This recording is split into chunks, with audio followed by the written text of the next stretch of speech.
Is everybody ready? Yes, sir. Okay. Okay, we're going to be short and brief. We got a lot of work going on besides monitoring people violating the governor's order. Let me first say that I am ready for everything to open up. I don't agree with everything Governor Abbott does. I don't agree with everything the legislature does. There are some really ridiculous things that go on down there, but he is our duly elected governor. And this is the order he's put forth for what he believes is the safety of the citizens of this state. Now, I'm no expert in this. He's not either. Nobody is. This thing hadn't been around long enough for somebody to declare themselves an expert on COVID-19. I'm ready for everybody to get back to work, and this entire thing from yesterday has zero to do with the Second Amendment rights of our citizens of this country. If the governor sent me a notice today and said seize everybody's weapons, I'd tell him to go jump over a cliff. I mean, it ain't going to happen. We're not going to take good citizens' guns away from them. It has zero to do with their Second Amendment rights. What it has to do with is calling a group of people from all over the state out here to try to ensure this individual to defy the governor's order. Had she not done this, I mean, this wouldn't have happened. I didn't know about this entire thing until a member of the media called me yesterday due to the Facebook post of a bunch of these armed individuals in body armor and mask and possibly automatic weapons, and they're coming to Odessa, Texas. That's alarming to me. I'm ready for everything to open up. Some of these procedures and orders don't make a lot of sense to me myself. I mean, I don't know why you can't go to the gym, but yet you can go to a game room.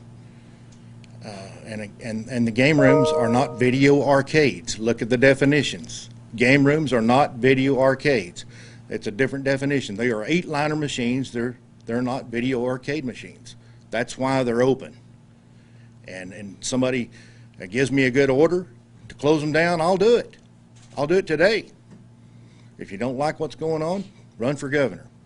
Give us something to work with here.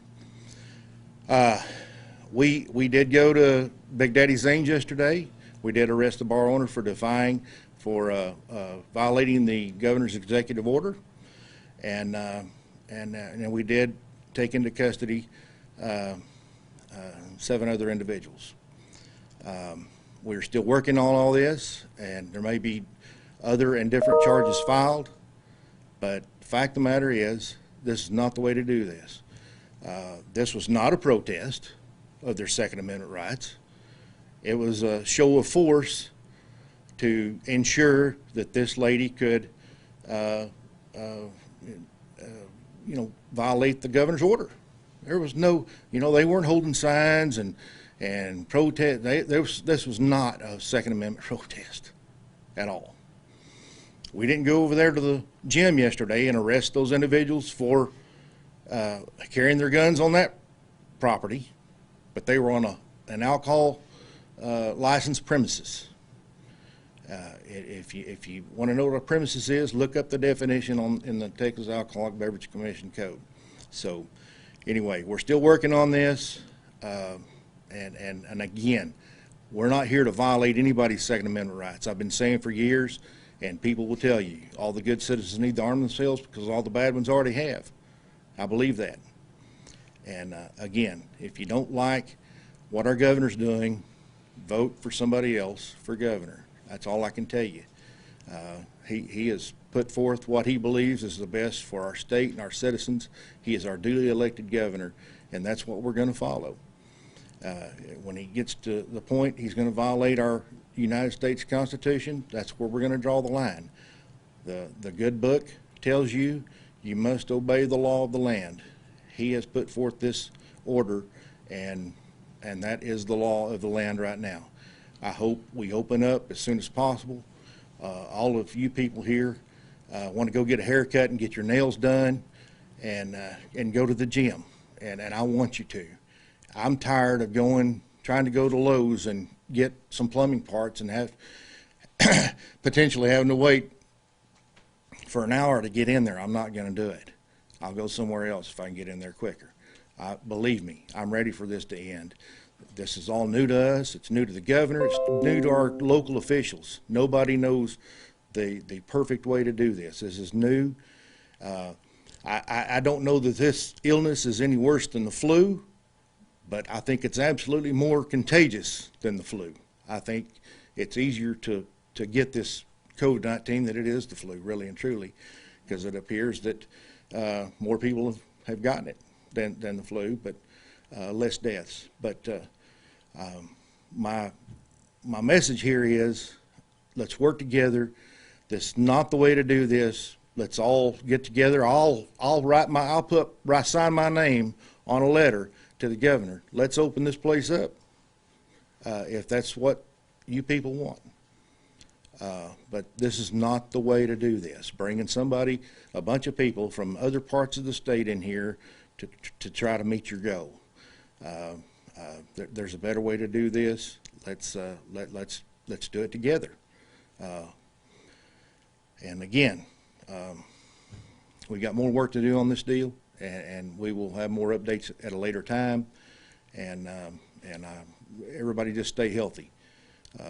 Some of you wearing masks, some of you not. I would encourage it. I don't wear one, but I'm a pretty healthy guy, so I don't want to lose a bunch of people to this COVID-19.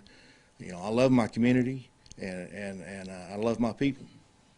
But again, this is not a Second Amendment issue at all. This is an issue with carrying firearms and trying to intimidate people and provoke a response. And again, we're still working on this. We've conferred with TABC, our local county attorney, and other people within our community as to what we did yesterday, and we're gonna work on it some more. But let's work together. This is not the way to do this. Let's do it right. And again, I'll sign my name to a good, prudent document that somebody produces to me that would have a good result to get our people back to work and back to what we think is normal. I appreciate all of you coming out today, and again, this is not a Second Amendment issue. There was no protest. There was nobody protesting. They were just out there standing with weapons as an intimidation factor, and we addressed it at that time. So let's get together and do what we can to make our lives more normal as we know what normal is. Thank you all. Sheriff, what were all the people who were arrested yesterday? What were they officially charged with? I think Gary's got that, and he's got a list of the names that were arrested. One of them for violating the governor's order, one for interfering with public duties duties of the peace officer, and the others for weapons in a prohibited place. Can you tell us a little bit more about what type of penalties might be associated with The governor's order is a Class A misdemeanor, a $1,000 fine, 180 days in jail, possible. And the weapons charges are all felonies. And again, we're still working on this. We may file more charges or whatever. So we just don't want. Don't do this. Don't do this. We live in a. We have enough problems out there without bringing a bunch of armed people into our town to cause trouble. So. And are any of them still in jail? Is anyone bonded out? That I do not know. That I do not know. Are these crimes still enhanced, or are we not under emergency? That'll be up to the prosecutors, whether they'll be enhanced or not. I wonder if you could speak a little bit on that 1,000-foot rule and the weapons. I know there's some confusion. A video arcade machine is something that you use skill to win the game. There is no skill involved in pushing a button or pulling a lever and hoping your numbers come up on the slot machine. I mean, two different kinds of games, and you know, it is probably an oversight that the governor did not include those game rooms in his order. And a lot of the order don't make a lot of sense to me, but I'm just one person in a fishbowl out here wondering what in the world we're doing. So anyway. Sheriff, what would be the liability over on the county if this was permitted to continue? Well, you know, we can't have this kind of conduct going on and you know, invoking fear in all the citizens. I mean, if we allow one establishment to do it, all of them are going to do it. I mean, why do you want to use intimidation as a way to keep law enforcement from doing what we're supposed to do? You know, there's a lot of conspiracy theorists that think that, by golly, this is the beginning of our socialism and all this stuff. I do not believe that, and that won't happen here in Ector County, I can tell you. But you know, this is not the way to do this. This is not the way to do this. You know, a couple of weeks ago, several mayors from this area wrote a letter to the governor urging him to take these measures, and I think he took some of that to heart, and you know, and got it done. And that's the way you do things in this country. We are supposed to be a civilized country. There's a lot of things going on in this country that I don't like. None of us like, but that's not the way to do it. And we can't let this get out of hand. And we intend on addressing any issue like this the best we can. And again, we're not here to violate anybody's rights. We're just here to enforce the order set forth by the governor and enforce the law.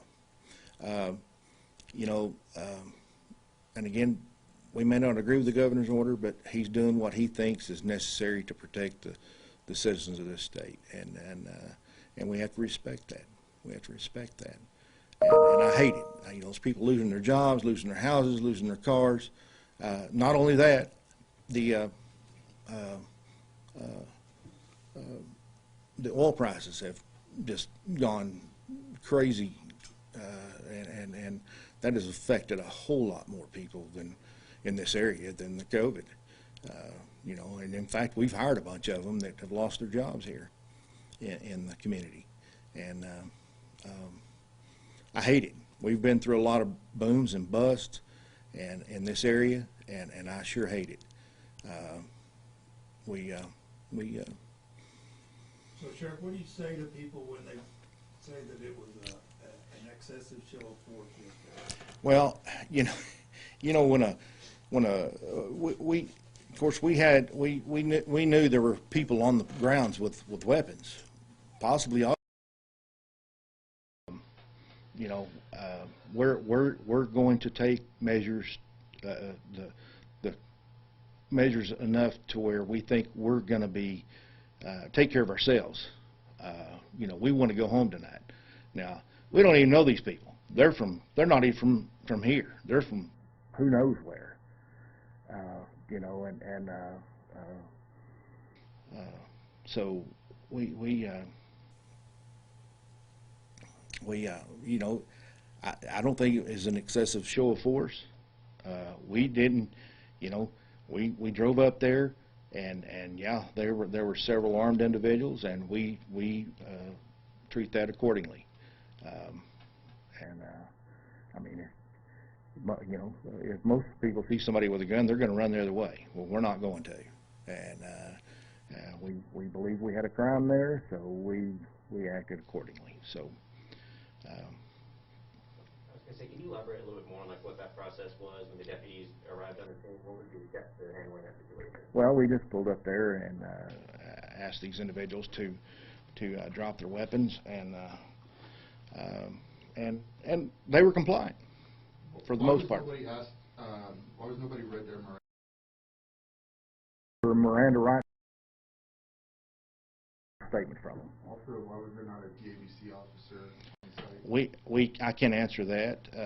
The TABC, to my knowledge, has a very limited amount of personnel. We did confer with them. They are very aware of what was going on yesterday, and I can't answer for them why there was not any TABC or personnel there. And what about Penal Code 46-35 that states that premises is the building and not the surrounding property, parking lots, or anything else? Again, read the Texas Alcoholic Beverage Commission code, and it says that any premises controlled by that person, connected to. In fact, let me read it to you.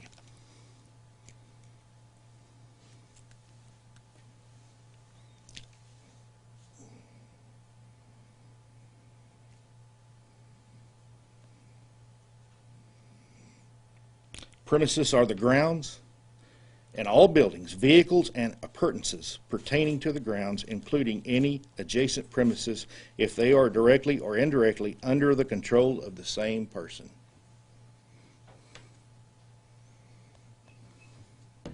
Can you clarify once again the difference between the protest at the gym and the protest at the bar, and why are they different? I don't know that that was a protest at the gym.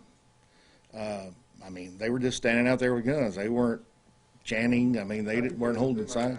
I'm sorry? I think they might have had a few signs. Well, and that's fine, but they weren't holding signs at the bar. Again, there was an intimidation factor to try to enhance the opening of the bar from the lady, So it was no protest. It was no Second Amendment protest. And again, I've been preaching for years, all the good citizens need to arm themselves because all the bad ones already have. And it would have been much different. Why draw attention to yourself? She probably could have opened up and we might not have known about it till the next day. And we'd have wrote her a ticket. But when you cause this kind of commotion, we're going to take action. Is there a possibility that her beer and liquor license may be taken away? That could very well happen. That'll be up to the Texas Alcohol Beverage Commission, and it could happen. It's an administrative process, and again, I feel for her and all the other business owners. I do. I think in a gym they could social distance just like they can at a restaurant. Nobody wants this stuff. Nobody wants it. And that's the bottom line. Nobody wants it. But, and again, I don't agree with everything the governor does, but that's the order he set forth. And again, if she hadn't drawn all this attention to herself, this probably would have never happened. So, anyway. What's the next step if, say, she gets out of jail and decides to just open it up again? Then what do you guys do? Well, if we find her out there and she's open, we'll write her a ticket. How many tickets do you have to write before you take her into jail? Well, we can take her to jail at any point, but we don't want to put anybody in jail if we don't have to. But some people just need to go to jail, and we'll write her a ticket. And again, this is just an incident that shouldn't have happened. Why invite all these people from other parts of the state to come in here to help you violate the law? Just to clarify, yesterday's folks, they weren't arrested because they were protesting. They were No. arrested for different No, protesting. they were on a premises and causing fear in the general public. People driving down the road seeing guys in body armor and potentially automatic weapons standing there at the bar. I mean, come on. I mean, we don't see that in the United States unless it's the police, the military, and they're on an We don't see exercise. APCs roll up on a bunch of civilians. I'm sorry? We also don't see APCs roll up on a bunch of civilians. Yeah, we do it all the time. We use that as a SWAT vehicle, and that was loaned to us by the federal government, and we use it each and every time we can. That's all I got. Thank you, Sheriff.